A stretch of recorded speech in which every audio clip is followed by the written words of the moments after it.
Bonjour, je suis Sébastien Bellet, chirurgien urologue et andrologue à Paris. Je voudrais vous parler aujourd'hui des accidents lors des rapports sexuels. Aujourd'hui, le troisième épisode de notre série, la rupture du ligament suspenseur de la verge.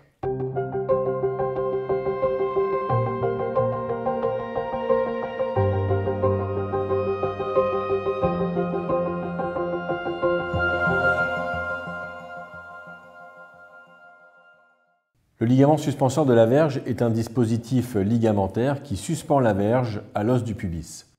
Celui-ci est mis en tension au moment de l'érection et en particulier lorsqu'au moment de l'érection, la verge est forcée vers le bas. Chez certains hommes, ce ligament peut être relativement court, ce qui explique que la verge en érection soit très nettement vers le haut. Et chez d'autres, ce ligament a tendance à être un peu plus souple, ce qui explique que certains hommes ont une érection plutôt horizontale, voire même vers le bas. Ce ligament peut se rompre comme n'importe quel autre ligament du corps humain. Il s'agit, lorsque cela se produit, d'une entorse grave et cette rupture peut alors être entendue lors du rapport sexuel sous la forme d'un crack et même ressentie sous la forme d'une douleur qui ne va pas forcément mettre fin à l'érection, contrairement à la rupture des corps caverneux ou encore la fracture des corps caverneux dont nous avons déjà évoqué la possibilité lors d'une précédente vidéo.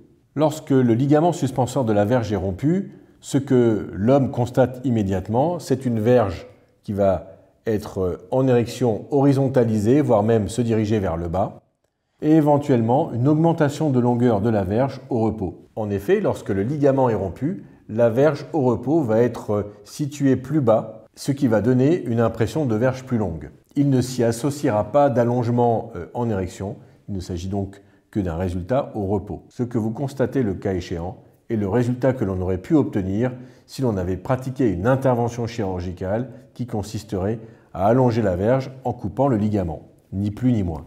Il s'agit donc d'un allongement au repos, sans allongement en érection, mais qui malheureusement s'associe à un inconvénient de taille. En effet, lorsque le ligament sera rompu, la verge va perdre sa solidité, va perdre son moyen de fixation à l'os pubien. Le résultat est celui qu'on observe en cas d'entorse grave, que ce soit une entorse grave du genou, une rupture des ligaments croisés ou une rupture encore des ligaments de la cheville qui vont aboutir à une trop grande mobilité dans l'articulation. Et bien là, la conséquence est la même. La verge va être en érection, mais elle ne sera plus fixée à l'os pubien et donc elle va pouvoir se balader en érection de droite à gauche, de haut en bas et les sensations que vont ressentir les hommes qui ont eu une rupture du ligament suspenseur vont être des sensations atténuées, tant au niveau de la sensation ressentie au niveau du gland qu'au niveau du contrôle qu'ils ont sur la qualité de leur érection. De plus, les contractions du périnée ne vont plus pouvoir véritablement entraîner un surcroît de rigidité à la demande puisque la verge va désormais être déconnectée du périnée au niveau de sa sangle musculaire. Que faut-il faire si cela vous arrive? Eh bien, il faut consulter votre urologue afin d'évaluer avec lui si la rupture a été complète ou non. S'il s'agit d'une rupture incomplète, la prescription d'un traitement anti-inflammatoire, éventuellement d'un traitement pro-érectile afin d'améliorer la vascularisation locale et donc la cicatrisation locale va vous être prescrit, ainsi qu'il vous sera recommandé 6 semaines d'abstinence sexuelle. Cette abstinence va permettre à votre ligament de se reconstituer.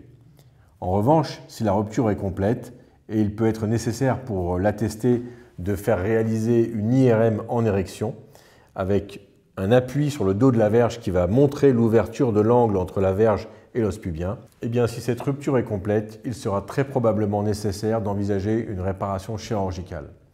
Cette réparation permettra de réamarrer la verge au pubis comme elle l'était auparavant.